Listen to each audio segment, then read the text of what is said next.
বিদ্রোহীদের 12 দিনের ঝটিকা অভিযানে সিরিয়ার 13 বছরের গৃহযুদ্ধের পরিসমাপ্তি। 2011 সালে শুরু হওয়া এই যুদ্ধে 3.5 লাখ মানুষ প্রাণ হারিয়েছেন। ঘরবাড়ি ছাড়া হয়েছেন 1,30,00,000 মানুষ। সিরিয়া যুদ্ধক্ষেত্র হলেও রাশিয়া, ইরান, তুরস্ক, যুক্তরাষ্ট্র, ইসরায়েল ও হিজবুল্লাহ যোগ দেয় যুদ্ধ রূপ নেয় আন্তর্জাতিক পর্যায়ে।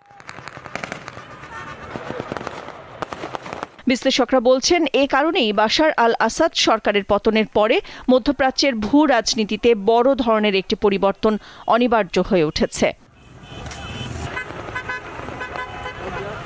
বিদ্রোহীদের আক্রমণের মুখে সিরিয়ার সামরিক বাহিনীর অসহায় আত্মসমর্পণ রাশিয়া ও ইরানকে হতবাক করেছে। শেষ মুহূর্তে বাশার আল আসাদকে টিকিয়ে রাখতে তারা তেমন কোনো সাহায্য করতে পারেনি। বিশ্লেষকদের মতে আসাদের পতনে মধ্যপ্রাচ্যে একটি বড় খুঁটি হারালো ইরান। লেবাননের সশস্ত্র গোষ্ঠী হিজবুল্লাহকে সিরিয়া দিয়ে অস্ত্র সরবরাহ করে তেহরান।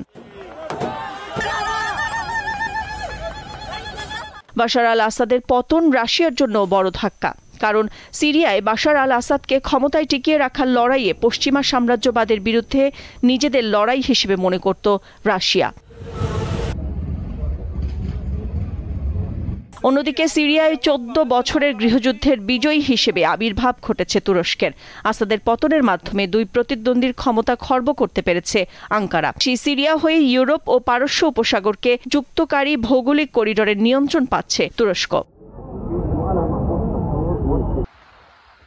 বাশার আল আসাদের পতনকে স্বাগত জানিয়েছে যুক্তরাষ্ট্র ও ইউরোপের 27 দেশের জোট ইউরোপীয় ইউনিয়ন। বাশারের পতনকে তারা প্রতিপক্ষ রাশিয়া ও ইরানকে এক হাত দেখে নেয়ার মতো বিজয় হিসেবে দেখছে। সিরিয়ায় আসাদের পতনে সবচেয়ে লাভবান হয়েছে ইসরায়েল। ইরান নেতৃত্বাধীন জোট দুর্বল হয়ে পড়ায় বেশ খুশি তারা। তবে সিরিয়ার নতুন সরকার নিয়ে অস্বস্তি শিগগিরই কাটছে না ইসরায়েলের।